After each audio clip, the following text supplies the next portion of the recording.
benih yang tadi kita ambil, kita langsung taruh di air kunyit tersebut. Kemudian kita di 1 jam sampai dengan 2 jam sebelum diambil dari tempat. Bagaimana cara melebatkan tanaman cabai kita hanya dengan menggunakan kunyit? Sejak awal persemaian, sejak awal tebar benih sampai dengan menjelang panen seperti ini. Simak video ini, jangan setengah-setengah, jangan di skip, tonton full agar tidak gagal paham.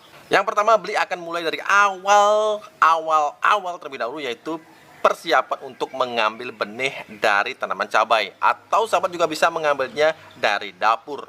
Yang pertama, bila sahabat memiliki tanaman cabai yang sudah berbuah, usahakan menunggu tanaman cabainya agar benar-benar matang, memerah, dan teksturnya itu sudah mulai lembek. Nah, jadi ketika ditekan teksturnya lembek, inilah buah cabai yang sudah siap kita ambil sebagai benih. Jangan ambil buah cabai yang teksturnya masih keras, apalagi yang baru belajar memerah. Hasilnya pasti tidak akan maksimal. Kemudian ambil bijinya dengan cara merobek kulit luar dari cabai, kemudian ambil bijinya. Bijinya pasti sudah keras, bertekstur, dan kemudian padat. Dan Beli tidak menggunakan metode yang umum digunakan. Jadi mengambil bagian tengah dari cabai, Beli ambil saja semuanya, karena nanti biarkan di persemaian yang akan mensortir benih mana yang tumbuh baik. Kemudian setelah itu, si kunyit pun mulai berperan, sahabat.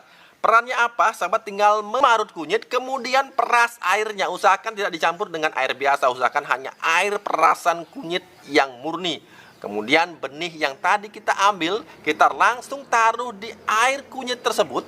Kemudian kita diamkan, kita goyang-goyangkan, kita diamkan kurang lebih sekitar 10-15 menit. Setelah itu sahabat bisa ambil tisu, kemudian keringkan di tisu, dan sahabat pun bisa menjemurnya, mengangin-anginkannya sampai kadar air pada benih itu berkurang. Terlebih bila sahabat ingin menyimpannya dalam kurun waktu yang lama. Ini penting sekali karena akan mencegah juga kehadiran jamur atau patogen yang bisa merusak benih ketika dalam penyimpanan. Kemudian setelah kering, nah ini contohnya sahabat ya, setelah kering hasilnya akan seperti ini. Jadi kuning berkilau, kuning keemasan berkilau, luar biasa seperti benih pabrikan.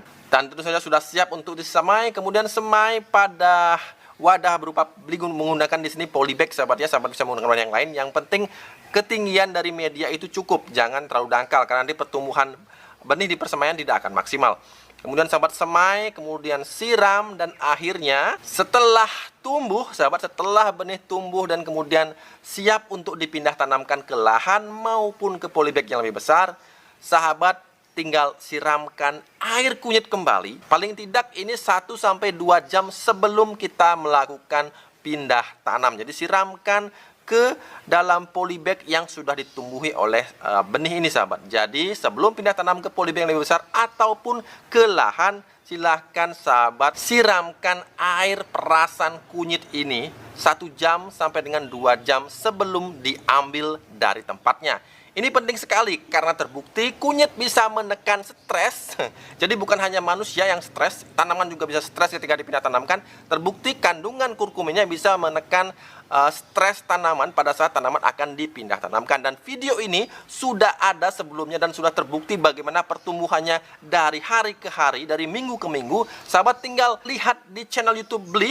Di sana ada yang judulnya efek kunyit untuk pertumbuhan tanaman, itu real 100% fakta.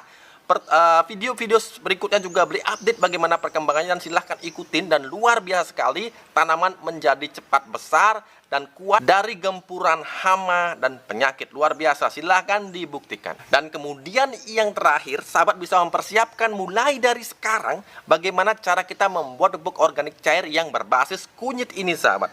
Jadi caranya seperti ini, Beli akan tunjukkan bagaimana step by step cara membuat pupuk organik cair yang tidak hanya berfungsi sebagai pupuk saja, tapi juga sebagai penjaga atau sebagai pestisida nabati. 2 action dalam 1 formula. Yang pertama, siapkan air, ini kurang lebih sekitar 10 liter sahabat ya, karena ini ember 20 liter. Nah, jadi sekitar 10 liter. Kemudian sahabat tinggal tambahkan limbah-limbah bekas penggunaan kunyit di dapur, atau kalau ada tukang jamu sahabat bisa minta di tukang jamu. Kemudian juga di dapur ketika istri atau keluarga kita memasak pasti menggunakan kunyit, kemudian kulit-kulitnya itu pasti kemungkinan besar dibuang, sahabat ya. Nah, kemudian kita bisa masukkan ke dalam air ini.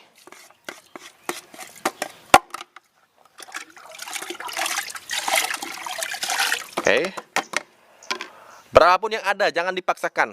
Jadi jumlahnya bisa bertahap karena ini bisa ditambahkan dari hari ke hari. Kemudian tambahkan ini. Nah, ini ada kulit telur yang sudah dihancurkan. Ingat, yang sudah dihancurkan ya, semakin kecil semakin baik karena akan semakin indah untuk terurai. Nah, di sini boleh menambahkan kurang lebih sekitar 2 genggam. Ini sudah berbentuk tepung. Oke. Kemudian yang terakhir, yang paling mudah untuk membuat pupuk organik cair adalah dengan menggunakan biang kompos ini. Jadi beli akan tambahkan, karena ini 10 liter, maka beli akan tambahkan 1/4 bungkus dari biang kompos. Aduk. Oke, kemudian langkah terakhir sahabat tinggal tutup.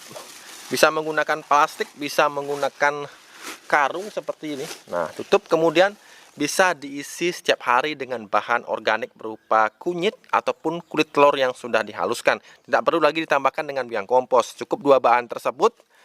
Apakah bisa menggunakan bahan organik yang lain? Beli untuk lebih fokus kepada hasil di fase generatif, beli sarankan cukup gunakan 2 bahan ini saja. Karena 2 bahan ini sudah terbukti sahabat dapat digunakan tidak hanya sebagai pupuk organik cair tapi juga sebagai pestisida nabati, bahkan penguat daya tahan tanaman dari serangan keriting daun dan serangan-serangan hama lainnya.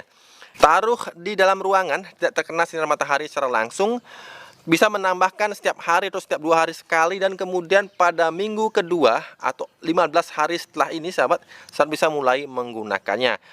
Campur dengan air perbandingan 1:5 sampai dengan 1:10, tergantung dari besarnya tanaman yang sahabat pupuk atau usia tanaman cabai yang ingin sahabat pupuk.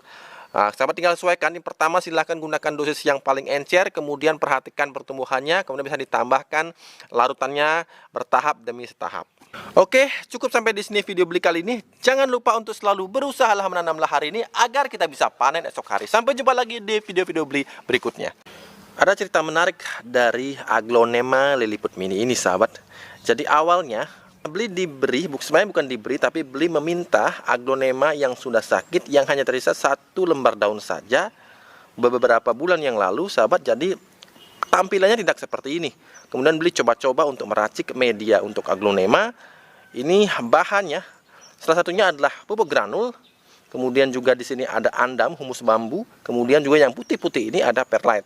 Kemudian juga ada sekam bakar 100%. Kemudian juga berikan sedikit biang kompos, dan ternyata luar biasanya hasilnya jadi seperti ini. Dan terus terang beli sebenarnya sedikit terkejut juga dengan hasil yang ditunjukkan oleh liliput mini ini. Luar biasanya. Dan bila sahabat penasaran seperti apa bentuknya, ini beli sudah bikin kemasan yang 1 kilo. Jadi seperti ini sahabat ya. Di sini ada yang putih-putih, ini adalah perlite, kemudian di sini ada granul, kemudian juga ada humus bambu, kemudian juga ada andam. Nah, jadi ini semua beli cari di hutan terdekat dan hasilnya ternyata luar biasa.